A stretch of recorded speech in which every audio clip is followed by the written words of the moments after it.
Welcome to Rewriting the PHB, the series where I pulled the system reference document for 5th edition Dungeons & Dragons, grabbed a crayon, and started redoing bits and bobs based on my taste. Last episode we did dwarves and established the groundwork, but today we're going to be doing elves and humans. Elves have a lot of variety in how we depict them. The most popular is Tolkien elves, which are ethereal and alien, but another fun one is the Dragon Prince, where they get magic, but humans don't. I think I'm leaning Tolkien, but I want to add some more divine nature to them. So let's try for some narration on this guy. No one is sure where the gods came from, but Sine was the first. Sine looked into all of existence at her spawn and saw a natural world next to the void. Soon other gods started spawning and they spoke to each other in the first language. They weren't yet certain what they would do. Then Sine created the first elves. They were meant to resemble Sine with a mind capable of acting and a free will. They weren't strong, the need for strength wasn't known yet, but as the first to interact with the heavens, elves now hold a special place among many of the divine. I wanted to do a quick correction in post. Right here, the idea was that the elves being the first beings being created kind of set the tone for how the deities of the world would interact moving forward. That is what led to the elves, to the humans, to the whatever. It all started with the elves, and that set the tone for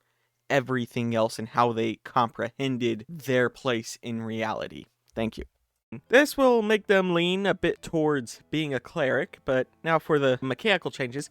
First, you're losing 1 constitution. I talked a little about this in the last video, and backgrounds are going to give you the ability to increase, so the point is just being moved. Next, I changed their size. Elves are now slightly shorter than humans. That is not a mechanical shift, they're still medium. I considered cutting their dark vision, but decided against it. And if you go high elf, you get some weapons training, which now deals an additional 1 damage per hit. Additionally, for those who missed episode 1, the system reference document only gives us 1 subrace, so we're gonna write another. This will be the Sun Elf, which I'm differentiating from High Elves. They were blessed by Sine at birth and get a +1 to Wisdom. We are also giving them a 1st level Cleric spell with the slot to cast it, and the Sun Strength, which means they get 1d4 hit points back if they short rest in direct sunlight, and direct sunlight can be used as a spellcasting focus. Time for humans, but first I need to introduce an aspect of the world building that will be important to my version of the game moving forward. Nature in the setting is going to be kinda alive and have a will of its own. It's older than the gods and it's gonna do stuff. With that in mind, nature is functionally a survival god who will act as the spawner of humans. I like humans. I hope you like humans. When we are talking about humans in fiction, I like to have an angle to understand what makes them special compared to other races. I've seen media go for ambition, fast technological advancement, smarter,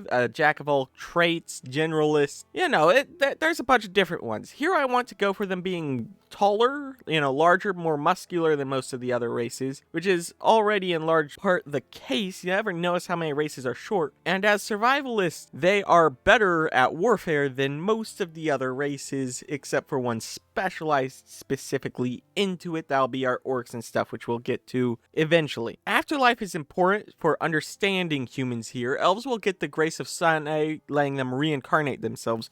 Dwarves are gonna get to watch what happens to what they built in life until it's all gone, in which case I'm not sure what happens after that. But the cruelty of nature, which is what spawned humans, offers nothing, just a spirit that can wander till it finds a place to rest. This will help kind of prioritize humans as being survivalists. They value survival. I also added this bit of text. Unlike many other races, humans often experience lapses in sanity and focus if left apart from their people for long periods of time. Most humans have at least one group to which they swear loyalty. This may be immediate family, a church, a kingdom, an army, or any other group of humans with a common purpose. And I changed their alignment to say humans lean towards good alignments. You might disagree. In my experience, think humans are generally good-natured. We are also taking a page from 1D&D and cutting half-breeds being their own race, though with considerably different intent. They are going to be human sub-races and considered human by most of the world. I'm also moving halflings here because in Tolkien's work, hobbits were a